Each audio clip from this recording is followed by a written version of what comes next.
Welcome to Pod AI Cast _official. I want you to start this deep dive with a moment of, well, radical self-inquiry. What if the very engine driving your life, all the tireless efforts, the internal struggle, and the intention dedicated to finally feeling happy? What if that's the precise reason you're still suffering? What if the constant pursuit of a feel-good state is the most effective way to trap yourself in a cycle of misery? That paradox, it's not just some intriguing philosophical puzzle, is it? It's really the core thesis of the highly effective therapeutic model we are exploring today. Right? We are diving deep into acceptance and commitment therapy, or ACT, and yes, pronounced just like the word ACT. Because the emphasis is on action. Exactly. The emphasis in this model is overwhelmingly on taking effective, meaningful action. Exactly.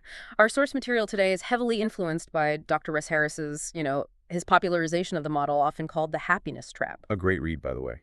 Absolutely. And it offers a profoundly different path. It basically tells us that the waiting game, waiting for life to start until you feel calm or confident or happy, that can end. It must end now. Yeah, the central liberating promise of ACT isn't about getting rid of painful feelings or thoughts. It's really about learning to undermine the struggle against your internal experiences. Letting go of the avoidance. Right. Letting go of avoidance and returning to the present moment. The focus shifts completely, doesn't it? It shifts to creating a life that is genuinely rich, full, and meaningful. And importantly, not dependent on positive thoughts or happy feelings showing up first. Okay, so if that core idea resonates with you, this idea that you don't have to wait for your brain to quiet down before you can start living, then please take a moment now to subscribe. That's how you ensure you continue receiving this kind of in-depth analysis and, those surprising insights that can genuinely help you reframe your worldview. So where do we start? We have to begin by recognizing that modern Western society, well, it operates on a foundation of really unhelpful and inaccurate beliefs about happiness. These are the rules we just absorb, right? Totally. They're the societal standards we absorb, and they're so widely accepted that when we inevitably fail to meet them, guess what? We blame ourselves. Of course. And these myths, they fuel this vicious cycle where the harder we chase happiness, the more we suffer. Okay, let's unpack these foundational ideas because they are, like you said, deeply ingrained. Myth number one. Happiness is the natural default state for all human beings. Yeah, the cultural message is strong. Try hard enough, you should be naturally joyous. But reality, not so much. Reality delivers a much, much harsher lesson. Yeah. I mean, the statistics, they just aggressively dismantle this myth. It's pretty sobering to realize that the statistical probability that any individual will suffer from a diagnosable psychiatric disorder at some point, it approaches 30%. Wow, almost 1 in 3 people. Yeah. And when we look at specific conditions like depression, The numbers stay startling. Approximately 1 in 5 people will suffer from clinical depression in their lifetime. 1 in 5. and it gets darker, doesn't it? The distress data. It really does. Yeah. It paints an even darker picture. Almost 1 in 2 people will go through a stage where they consider suicide seriously, Yeah. like dwelling on that thought for 2 weeks or more. That's staggering. And tragically, 1 in 10 people at some point actually attempts to kill themselves. These are just not statistics for a species whose natural state is happiness, you know? And that doesn't even touch the non-classified misery, does it? The chronic loneliness, the relationship breakdowns, the daily anxiety, the anger, just that lack of meaning. Exactly. The pervasive sense of something missing. If we are naturally happy, then, well, the vast majority of us are failing spectacularly at our default setting. Which leads right into myth number 2, doesn't it? If you're not happy, you're defective. You're weak. Or ill. This is such a crucial point where the culture, self-help, even medicine, often fails us. When we experience pain, we're told it must be a pathology. Something's wrong with you.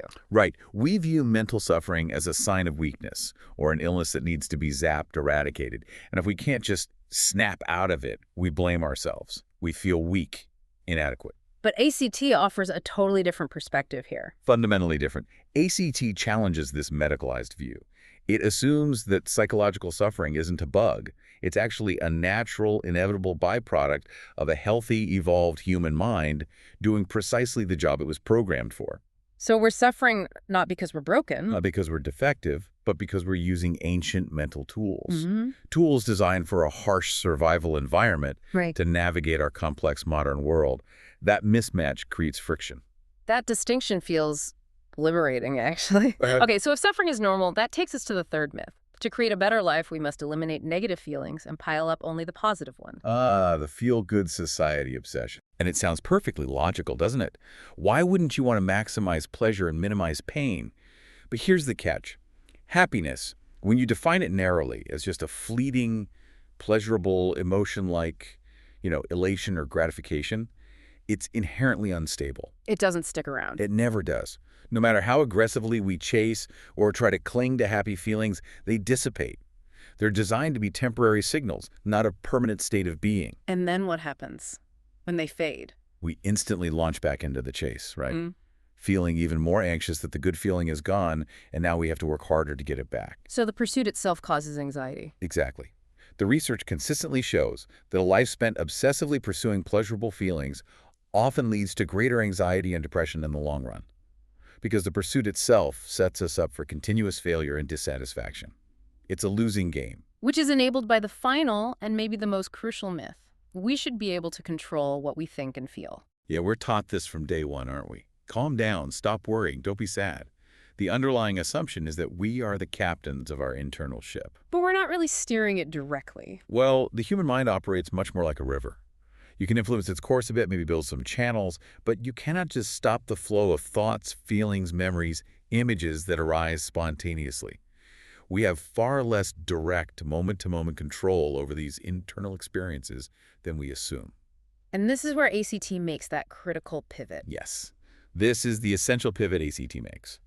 While internal control is limited, you can't just will away a panic attack, we have a huge amount of control over our actions. What our bodies do. Precisely.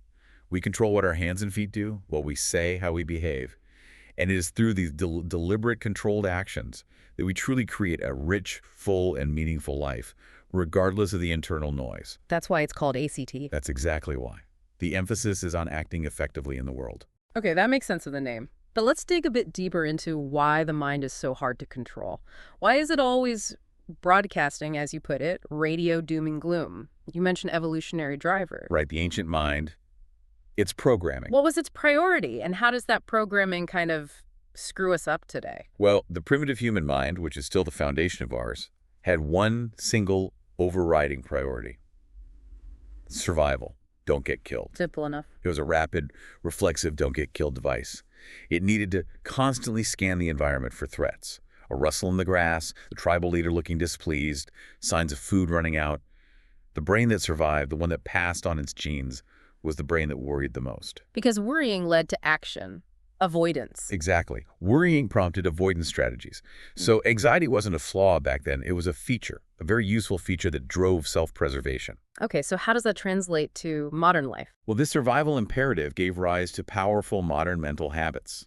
The first one is that the mind constantly compares, evaluates, and criticizes itself. It's always looking for the gap. Am I safe? Am I good enough? Do people like me? That constant self-assessment. Right. Today, that means we constantly focus on what's lacking. We zoom in on our perceived weaknesses so we can improve and, crucially, avoid the modern equivalent of being kicked out of the tribe, social rejection, failure, embarrassment, which historically could mean death. So the self-criticism is basically our brain trying to keep us safe by pointing out flaws. In a way, yes. It's comparing our messy reality to some idealized standard we hold and flagging the discrepancy as a potential survival threat. Danger, not good enough. Got it. And the second habit, you mentioned primitive ambition. Yeah, the more is better rule from the Stone Age. It was simple. More tools, more food stored for winter, better shelter, more kids to carry on the line. That was adaptive then. Now, this primitive rule translates into modern endless dissatisfaction. The moment we achieve something, more money, a new car, a promotion, our brain gives us a quick hit of satisfaction. Fleeting, though. Very fleeting. Then it immediately recalibrates the goalposts and starts scanning for the next thing it thinks we need to secure our future survival or status. Okay, got that. What's next? So we're essentially hardwired for dissatisfaction. Pretty much. The evolutionary mechanism that kept us striving and competing in a world of real scarcity is still running full tilt in a world of relative abundance. Our mind is still programmed to worry incessantly about the modern saber-toothed cats, bills, job security, what people think of us, and it keeps us trapped in this gap between what we have and what it tells us we must have. Understanding that biological piece, that it's just the brain doing its old job, that feels like the first step toward maybe Separating from those thoughts a bit more compassionately. Exactly. Seeing it not as you, but as the output of an ancient worried machine. Okay, so our minds are basically worry machines, constantly seeking more, making simple happiness elusive. This leads us straight to the core problem ACT identifies. We take strategies that work great in the outside world, Fixing things, avoiding danger. and we misapply them to our internal world, our thoughts, our feelings. That misapplication is the absolute key error. Our problem-solving ability is amazing, right? Leaky roof, fix it. Dangerous situation, avoid it. Difficult person, maybe confront them, maybe avoid them. These control and avoidance strategies are brilliant in the material domain. But inside, different story. If I try to surgically remove the feeling of panic or argue the thought I'm a failure out of existence, I just can't. You can't. So when we use avoidance on these internal experiences, it backfires, often disastrously. And there's a technical term for this self-defeating loop. Yes, it's called experiential avoidance. It's the tendency, and this is key, to inappropriately or excessively try to avoid, change, or just get rid of unwanted internal stuff. Feelings, thoughts, memories, bodily sensations, even when doing so is destructive, costly, or, frankly, useless. And this isn't just normal coping. No, we're talking about avoidance that takes over. And ACT posits that this avoidance is the single major driver of virtually all psychological problems. Addiction, depression, anxiety disorders, self-harm. They often have experiential avoidance at their root. So it's avoidance that stops us from living the life we actually want. When our internal struggle switch gets flipped on in, what are the common ways people try to escape? We can lump them into two main categories: strategies of fight and strategies of flight. Both are attempts to control or eliminate the internal discomfort. Okay, let's start with the fight strategies. Yeah. These sound aggressive, trying to dominate or argue with the feeling. Exactly, like trying to rationally argue yourself out of anxiety. I shouldn't feel anxious, there's no reason. Seems helpful, right? Yeah. But it often traps you. If you have the thought, I am a terrible parent, and you spend an hour mentally listing all the ways you're actually a good parent, what are you doing? You're giving that original negative thought huge amounts of attention and energy. You're essentially wrestling with it, which reinforces the underlying belief that the thought itself is dangerous and must be defeated to be okay. Got it. What about self-bullying? I see that a lot. Calling yourself names. Yeah, you idiot. You loser. It's a harsh internal attempt to shock yourself into feeling or behaving differently. But all it really does is generate secondary shame and distress. It's fighting fire with fire. Even positive stuff like affirmations. Can that be a fight strategy? It absolutely can. If the underlying motivation is to suppress or push away a painful internal reality, rather than, say, focusing on valued action, then yes, if you're chanting, I am confident, desperately trying to not feel anxious, You're still fighting the anxiety. you're fighting the anxiety. And when the anxiety inevitably pops back up, which it will, the effort needed to maintain the positive thought increases, and so does the distress. Okay, so those are fight strategies. Then there are the flight strategies. Running away, numbing out. These seem maybe easier to spot. Often, yes. The most obvious and dangerous involves zoning out or numbing via substances. Almost every addiction you can name, nicotine, alcohol, drugs, gambling, even compulsive shopping or internet use, often starts as an attempt to avoid painful thoughts and feelings. Loneliness, grief, boredom, anxiety. The substance provides temporary relief. A fleeting moment of relief, exactly, which powerfully reinforces the avoidance behavior, even though the long-term cost is catastrophic. But it's not just substances, right? We use everyday distractions, too. Oh, constantly. Throwing ourselves excessively into work or hobbies or even over-socializing. Sleeping way too much, compulsive eating, these all function as temporary buffers against internal pain. And procrastination, that's a big one. Classic flight strategy. It's sneaky. The moment you put off that difficult thing, the tax return, the awkward phone call, go into the gym, you get this tiny instant hit of relief. Why? Because you avoided the anxiety associated with the task. And that relief reinforces putting it off again. Precisely. Even though the delay is ultimately making your life worse, moving you further from your goals or values. It really sounds like avoidance is quicksand then. The harder you struggle to get out, the deeper you sink. That's a perfect analogy. And the cost, the high cost of all this control and avoidance is immense. We talked about the case of Michelle before. Right, the woman who seemed to have it all, great family, good job, nice house, but was just deeply unhappy and exhausted. Her behavior looked so virtuous on the surface, didn't it? But it was actually driven by experiential avoidance. She was constantly plagued by these internal thoughts like, I'm a lousy wife, or I'm fundamentally unworthy. And her actions were attempts to silence those thoughts. Exactly. To make those feelings go away, she built this elaborate system of control, pushing herself relentlessly at work, staying late, then coming home and obsessively catering to her family's every whim.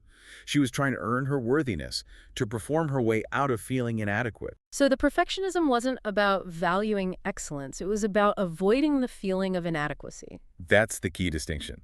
The result. She was still miserable, felt disconnected from her husband and kids, and was totally burned out.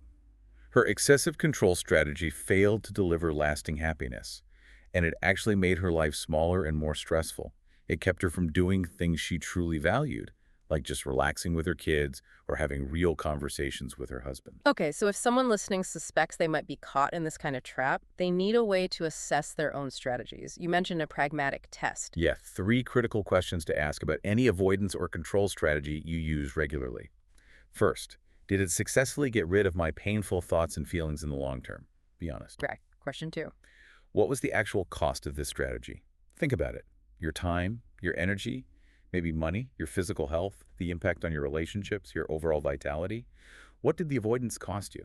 And the third question is the kicker. It is. Did this strategy ultimately bring me closer to living a rich, full, and meaningful life? Did it help me be the kind of person I want to be? Wow. That's a confronting audit. It often is. Most people, when they're really honest, realize they've spent years and just massive amounts of energy fighting a war they simply cannot win. They see that the avoidance didn't just fail to lessen the pain, it actively created distance between them and the life they value. So the hard truth is, accepting the feeling might actually be less painful and costly than constantly running from it. In the long run, yes.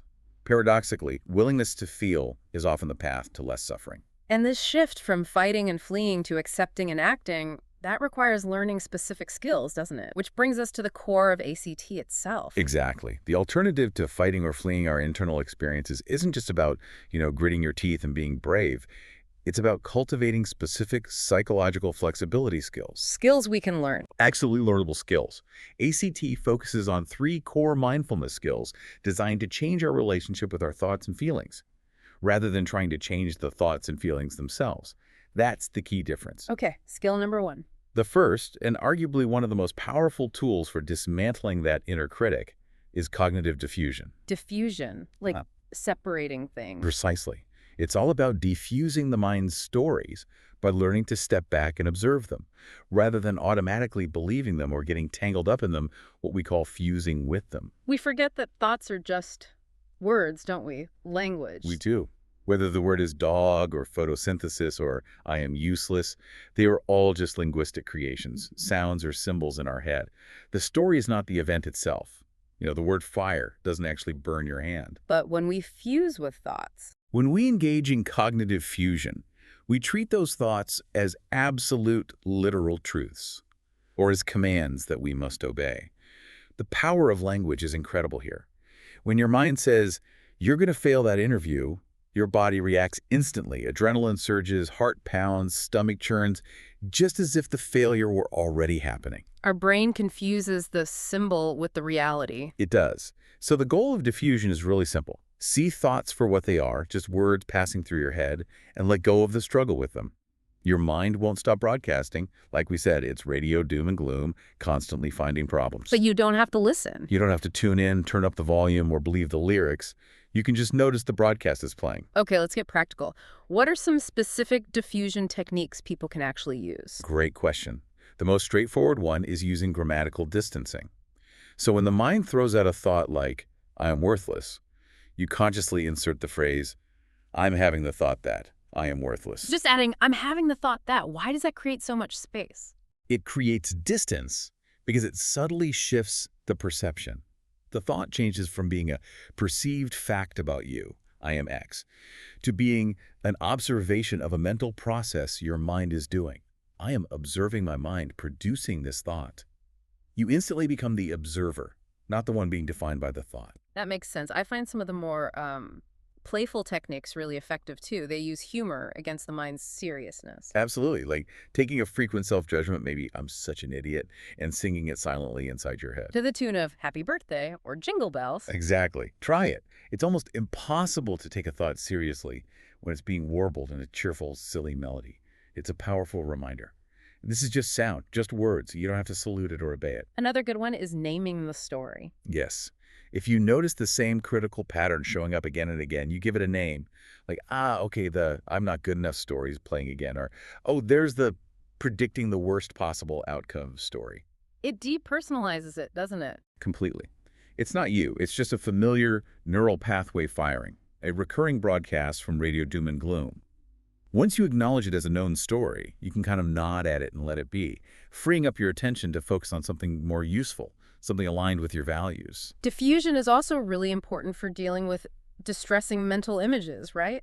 Like the example of Roxy, the lawyer diagnosed with MS. Yes, her mind kept conjuring these terrifying, catastrophic images of physical decline. When she fused with those images, she treated them as accurate, inevitable predictions. And her body reacted as if it were already happening. Right. But diffusion helps her recognize that those images are just neural pictures, like a scary movie trailer, that might never reflect the actual movie. She could use techniques like giving the terrifying image a silly voiceover in her head, or adding ridiculous subtitles. Like, tune in next week for more disaster. Exactly. Something to strip the image of its intimidating power. This allows her to step back and focus on managing her actual MS symptoms day to day, rather than being paralyzed by terrifying mental movies about the future. So the key takeaway for diffusion is the goal isn't to get rid of unpleasant thoughts. They'll keep coming.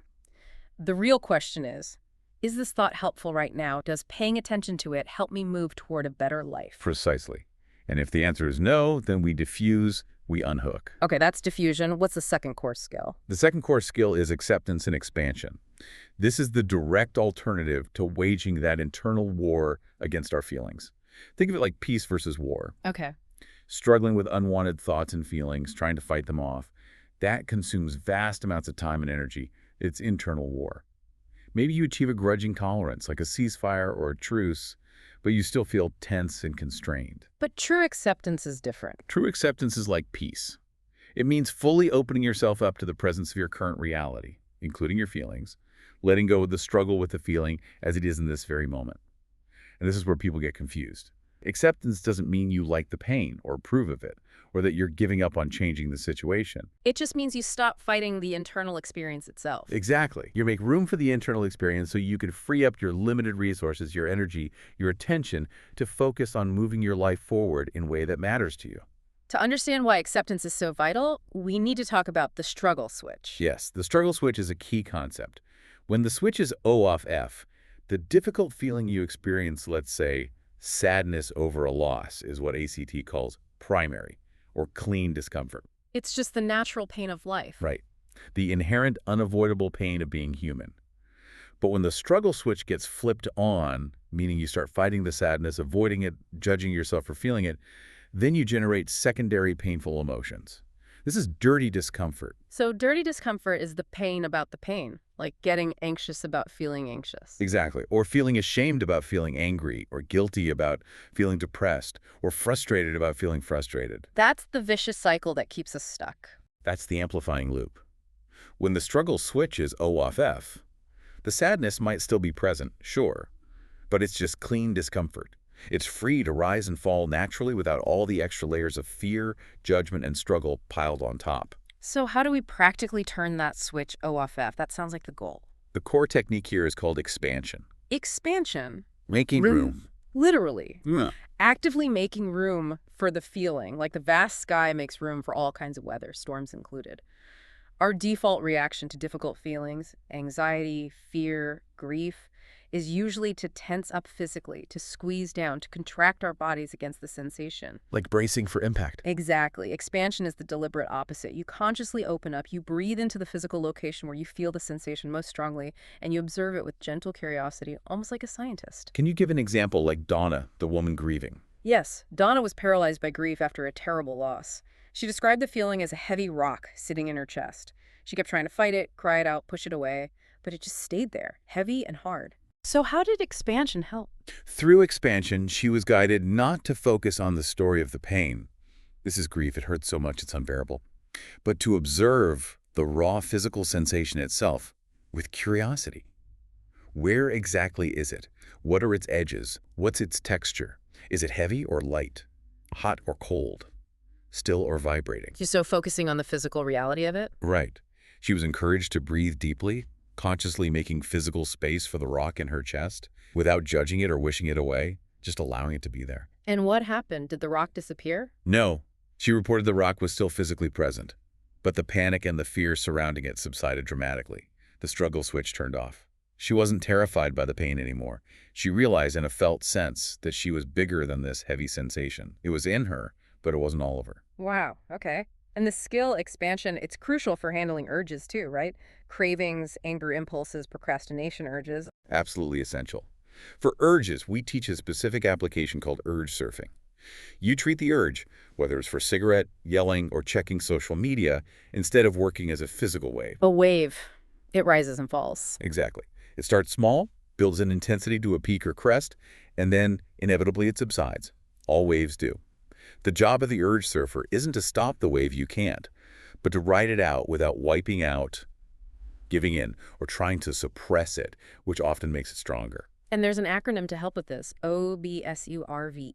Yes, the OBSE-RVE acronym provides a clear sequence, a step-by-step roadmap for navigating that urge wave. Let's walk through it slowly, focusing on the sensory experience, because that's key. Okay. So an intense urge hits craving, anger, whatever. First step. O. Observe the urge in your body. Don't get lost in the thoughts about the urge. I need this now. I can't stand it. Instead, locate it physically. Where do you feel it? Is it a tightness in your chest, a knot in your stomach, a restlessness in your legs, a heat in your face? Just notice the physical sensation. Got it. Then B. Breathe into it. Take slow, deep breaths, not trying to magically make the sensation disappear, but consciously directing your breath towards the physical location where the urge feels strongest. You're literally making space for it with your breath. Okay. Observe, breathe, then S. Surf the urge. Ride the wave. Track its intensity. Maybe rate it mentally on a scale of 1 to 10. Notice how it naturally rises, peaks, and then begins to fall. Remind yourself that even though it feels overwhelming at the crest, waves don't last forever. They always pass. And while surfing? E. Expand. This is crucial. Make room for the entire experience. The physical sensations, the heat, the tension, the craving, the restlessness. Allow them all to be there without judgment, without fighting, without trying to change them. Just open up around them. Okay, observe, breathe, surf, expand. What's R? Once you've kind of accepted the presence of the urge wave, you refocus your attention. Gently shift your focus away from the internal chatter about the urge. I need it. Just one hit. And back to the present environment. What can you see, hear, touch right now? Engage your senses with the world outside your skin. And finally, V and E. Yes. Values. Briefly reconnect with what's truly important to you in this moment or in this situation. What direction do you want to move in? And then engage in committed action. Take the step, however small, that aligns with those values. Even if the urge hasn't completely vanished, the action happens while the wave is still subsiding. You act alongside the urge, not waiting for it to disappear. That's powerful. Okay, diffusion, acceptance, expansion. What's the third core skill? The third core skill is connection and accessing what ACT calls the observing self. Connection to the present moment. Exactly. Our mind, which we can call the thinking self, is like a time machine, isn't it? Constantly pulling us into ruminating about the past or worrying and catastrophizing about the future. Yeah, stuck in yesterday or tomorrow. And often, as we said, it's broadcasting radio doom and gloom, judging, comparing, criticizing everything. But ACT says there's another part of us, the observing self. Yes. There's a part of our consciousness that isn't the thoughts, isn't the feelings, isn't even the physical body. That's the observing self. How do we grasp that? It sounds a bit abstract. It can seem that way, but it's actually very grounded. The observing self is described as an immensely powerful aspect of human consciousness. It's the unchanging, non-judgmental space from which all your observation happens. It's not your personality which changes or your memories or your emotions which fluctuate. Think of it like the sky. The sky that holds the weather. Precisely. The weather thoughts, feelings, sensations is constantly changing. Clouds come and go, storms pass through. But the sky itself remains constant, open, untouched by the weather it contains. The observing self is like that sky. So it's the me or the I am that notices my hand moving or hears my thought, but isn't the hand or the thought itself. Exactly that. It's the locus of awareness. And accessing this part of you provides a sense of stability, perspective, and resilience because it's the part of you that is never actually harmed by your difficult thoughts or feelings. Okay, so that's the observing self. And connection is mindfulness. Connection is essentially deep, intentional mindfulness. It's about bringing your full, non-judgmental attention to the here and now, engaging fully with whatever you are doing via that observing self. It's what helps us wake up from the mental time machine. We spend so much of our lives lost in thought, mentally absent from our own lives. Connection brings us back. Can you give us a practical exercise for this, like the breathing to connect sequence? Yes, that's a great anchor exercise. It's a simple 12-breath sequence designed to cultivate awareness of the observing self and connect you to the present. Okay, walk us through it. First 3 breaths. The first 3 slow, deep breaths, you focus your attention solely on the physical sensations of breathing. Feel the air entering your nose or mouth, filling your lungs, the rise and fall of your abdomen or chest, just breath sensations. This anchors you firmly in the present moment in your body. Then the next 3 breaths. For breaths 4, 5, and 6, you keep awareness on the breath, and you also gently notice any thoughts running through your mind. Don't engage with them, don't judge them, don't follow them down rabbit holes. Just observe them as mental events like clouds drifting across the sky. Label them simply as thinking.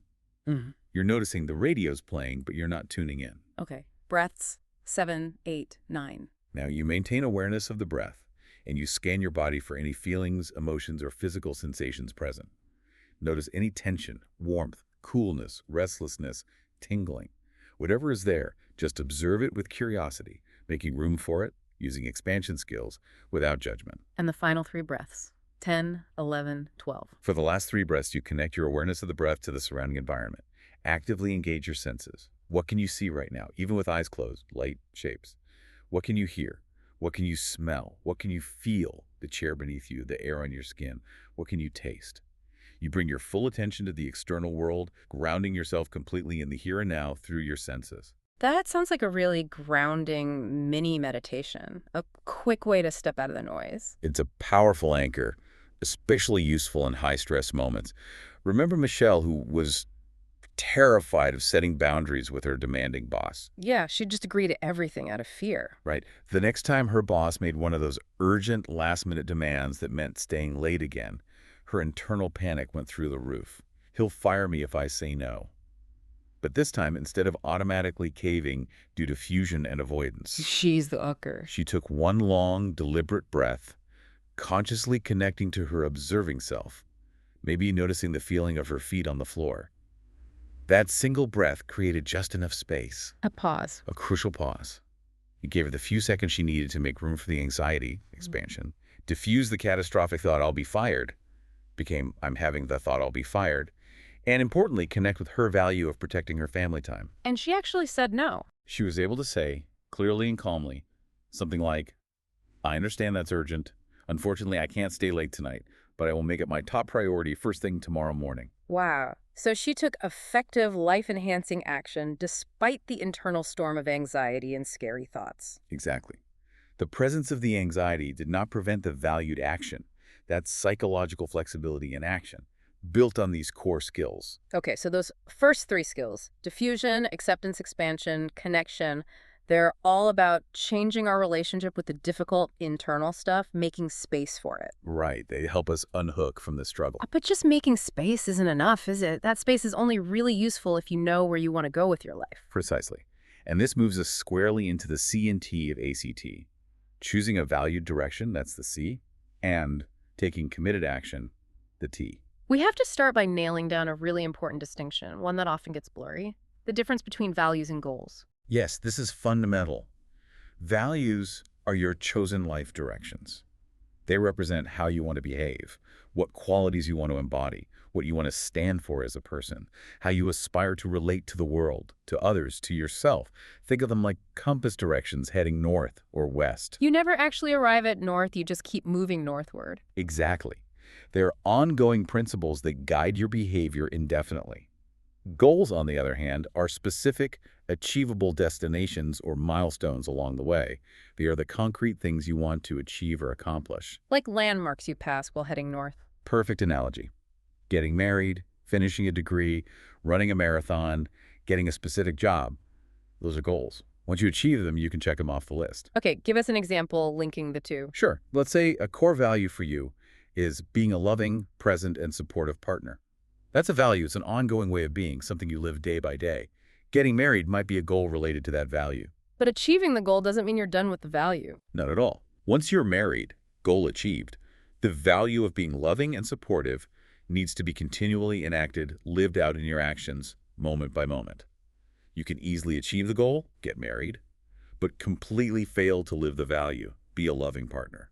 That distinction is critical. Yeah. And the power of connecting to these deeper values, it can be profound, can it? Even in the worst circumstances. Absolutely profound. Look at Viktor Frankl, the psychiatrist who survived the Nazi concentration camps. He wrote extensively about this. He observed that the prisoners who seemed to have the greatest resilience, the greatest endurance, weren't necessarily the physically strongest. Who were they then?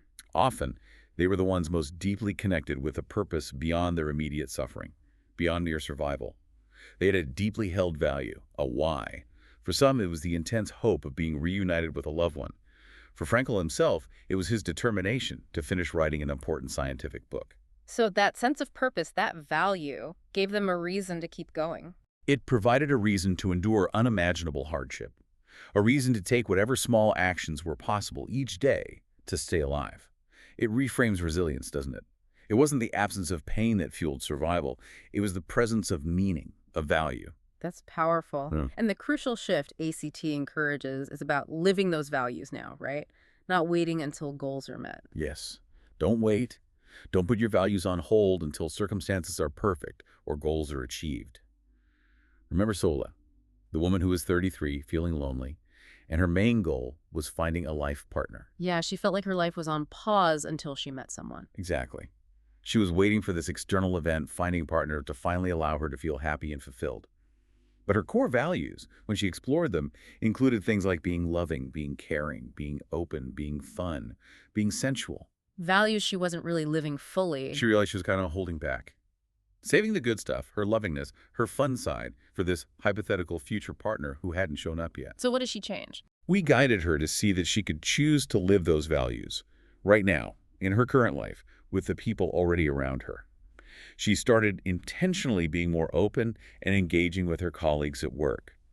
She consciously practiced being more caring and present with her family and existing friends. She even decided to be more sensual just for herself, taking luxurious baths, enjoying music and art, because sensuality was a value she chose, not something dependent on having a partner. And the outcome. Did she instantly find a partner? Not necessarily. That wasn't the immediate point. The outcome was that her current life became far more satisfying and fulfilling. She felt more connected, more vital, more aligned with the person she wanted to be, even though the big goal of finding a partner hadn't yet been achieved. She stopped waiting and started living. That's a great illustration. Okay, so when we move from identifying values to taking action, we need to set effective goals. And ACT has a very specific, maybe slightly quirky rule for this. It does. The rule of the dead person's goal. It's memorable. A dead person's goal. What does that mean? It means never set a goal that a dead person can do better than you. Oh, okay. Like what? Well, think about it. A dead person is unbeatable at stopping feeling anxious. They feel zero anxiety. They're also champions at stopping procrastinating and stopping eating chocolate.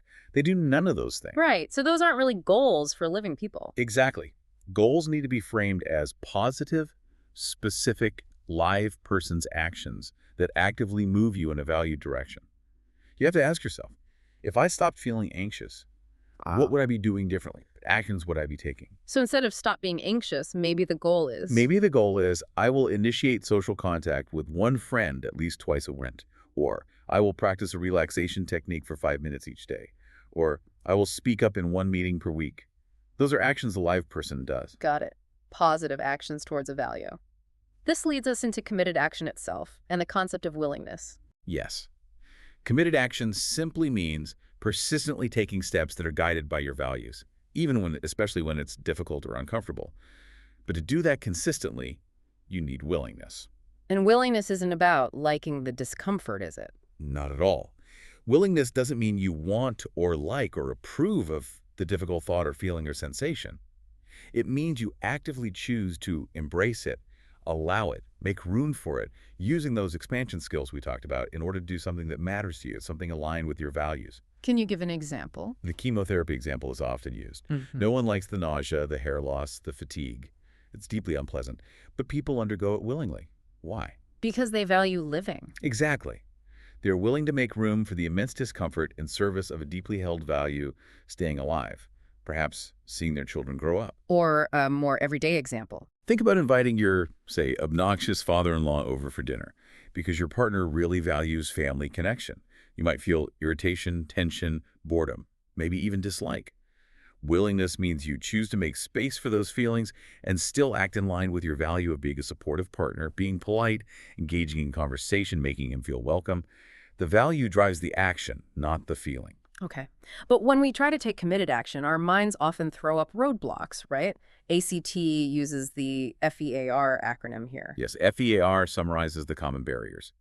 Fusion with unhelpful thoughts, excessive goal setting, sometimes added, avoidance of discomfort, and remoteness from values. We've covered most of those, but the fourth one, reason giving, is huge. Reason giving. That sounds like making excuses. That's exactly what it often is. Our minds are absolute geniuses at generating reasons, seemingly logical justifications for not taking difficult, value-driven actions. I'm too tired right now. It's too hard. I'll probably fail anyway. I don't feel motivated. Now's not the right time. I don't deserve it. The list is endless. So how do we tell the difference between a genuine obstacle and just an excuse our mind is feeding us to keep us safe in our comfort zone? ACT offers a really powerful, sometimes confronting tool for this. Yeah. The kidnap question. The kidnap question. Okay, I'm intrigued. It goes like this. Imagine the person you care about most in the entire world has been kidnapped. The kidnappers call you, and they say the only way to ensure your loved one's safe return is for you to take a specific action toward your valued goal right now. Let's say it's working on that difficult report for 2 hours, or walking into that intimidating social event, or having that uncomfortable conversation. Okay. Now, ask yourself honestly, even feeling tired, anxious, unmotivated, convinced it's too hard, would you do it? Would you take that action if your loved one's life depended on it? Wow. Yeah, of course. You just do it. Exactly. For almost everyone, the answer is a resounding yes. And what does that tell you? It tells you that the reason you gave yourself, I'm too tired, it's too hard, I'm not motivated, wasn't actually a factual barrier preventing the action. It was just a reason your mind offered for not acting, likely to help you avoid discomfort. So the kidnap question cuts through the excuses. It reveals that when the stakes are high enough, when the value is clear and compelling, you are capable of taking the action, even while feeling all the difficult stuff. It shows you that willingness is possible. Okay. The final piece of committed action seems to be persistence. Sticking with it, even when it's tough, even when you doubt yourself. Absolutely. Persistence in the face of doubt is crucial because doubt is inevitable. Most people have this idea that successful people, great achievers, feel confident and certain before they act. But that's not usually true. Often it's the opposite. The truth is, many highly effective people act despite feeling intense fear, doubt, and uncertainty. Think about Mel Gibson directing The Passion of the Christ. He talked about being terrified. He said he woke up every single day racked with doubt, absolutely convinced he was making a catastrophic mistake that would ruin his career. Intense anxiety. Yet, what did he do? He focused on the valued action. Showing up on set, directing the film to the best of his ability each day, while carrying the doubt and anxiety. He didn't wait for the fear to go away. Is that old story of Robert the Bruce, the Scottish king? Yes. Hiding in a cave after defeats, watching a spider try again and again to spin its web across the cave entrance. The wind kept breaking the thread, it kept failing, but it just started over each time until finally it succeeded. And the lesson isn't that persistence guarantees success. No, it doesn't guarantee success. But the failure to persist absolutely guarantees failure. The key insight from ACT is you can feel anxious, you can feel uncertain, you can feel inadequate, you can have thoughts telling you you're going to fail, and you can still take the actions with your hands and feet that move you towards what truly matters to you. The feelings don't have to stop the action. Okay, we've covered a lot of ground diffusion, acceptance, connection, values, committed action. These concepts sound powerful, but it's really important to ask, does ACT actually work? What does the science say, especially compared to something well-established like cognitive behavioral therapy, CBT? That's a critical question. We need to ground this in empirical data. Fortunately, there's quite a bit now. A major systematic review and meta-analysis looked specifically at studies comparing ACT head-to-head with traditional CBT. How many studies did they look at? They synthesized data from 16 randomized controlled trials covering a wide range of psychological problems, depression, anxiety disorders, chronic pain, addictions, psychosis, a broad spectrum. And what were the overall findings? Did ACT hold up? It did. The overall findings showed a significant and consistent advantage for ACT on the primary clinical outcomes measured in those studies. They reported a mean effect size using Hedges G of 0.40 favoring ACT. Which means, on average, people receiving ACT showed moderately better improvement than those receiving CBT. Exactly. And importantly, this wasn't because the ACT groups started off less severe. The groups were comparable before treatment began. What about specific symptoms, like anxiety or depression? When they drilled down into specifics, the picture was interesting. ACT was found to reduce anxiety symptoms about as effectively as CBT. They were comparable there. However, ACT showed a positive trend towards causing greater reductions in symptoms of depression, with an effect size of 0.27 favoring ACT. And quality of life. ACT also showed significantly greater improvement in overall quality of life immediately after treatment finished, with an effect size of 0.25. So, comparable on anxiety, potentially better for depression and immediate quality of life. But maybe the most fascinating part is how it worked, the mechanisms of change. Yes, this is really compelling for understanding why ACT is effective. The analysis found that ACT showed a significantly greater impact on its own proposed mechanisms of change, things like increases in cognitive diffusion, unhooking from thoughts, and acceptance, willingness to feel. Whereas CBT didn't show a greater impact on those ACT processes. Correct. And interestingly, there were no significant differences found between the groups on CBT's proposed mechanisms of change, like challenging negative thoughts. So what does that suggest? It strongly suggests that ACT isn't just working because of general therapy factors, like having a good relationship with a therapist. It suggests that ACT is working precisely because of its unique philosophical approach and its specific techniques teaching people to change their relationship with their internal pain rather than trying to eliminate or control the pain itself. Psychological flexibility seems to be the key driver. That's a really strong endorsement. It confirms ACT as a solid, evidence-based therapy. Absolutely. These findings really solidify ACT's position. It's effective for a broad spectrum of human suffering, confirming that this path, embracing discomfort, diffusing from unhelpful thoughts, and focusing energy on values-driven action, is a demonstrably powerful way out of the so-called happiness trap. Which brings us neatly back, full circle, to something that sounds a bit like the famous Serenity Prayer, but framed through ACT. You called it the Serenity Challenge. Yes.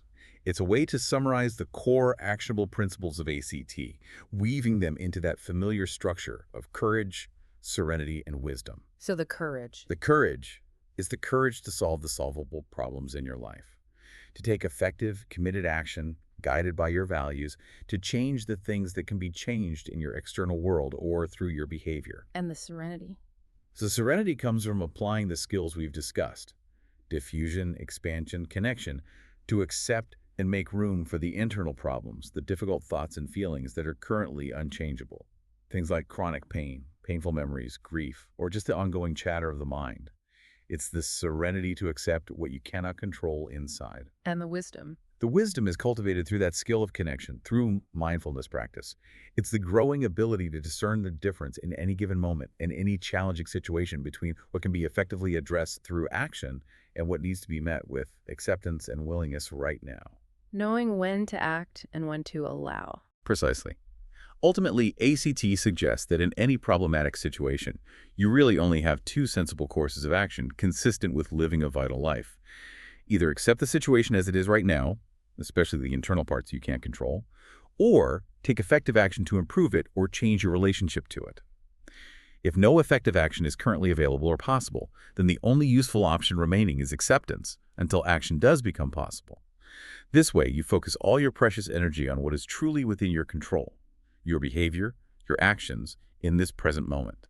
That really clarifies the choice point. Okay, this deep dive into acceptance and commitment therapy has, I think, profoundly shown that the path to a rich, full life isn't about somehow winning a war against your own mind or eliminating all discomfort.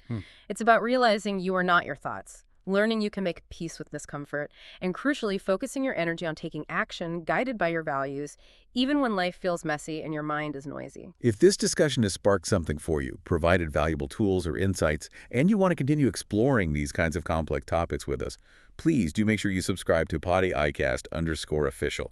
We'd love to have you along for future deep dives. Go make it rich, full, and meaningful. And remember to focus on the act in ACT. Indeed. And maybe you remember that ancient Eastern saying often quoted in ACT circles: if you don't decide where you're going, you'll end up wherever you're heading.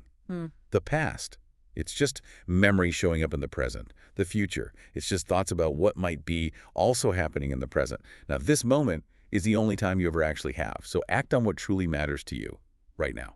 For PodAIcast_official, thank you for diving deep with us today. PodAIcast_official.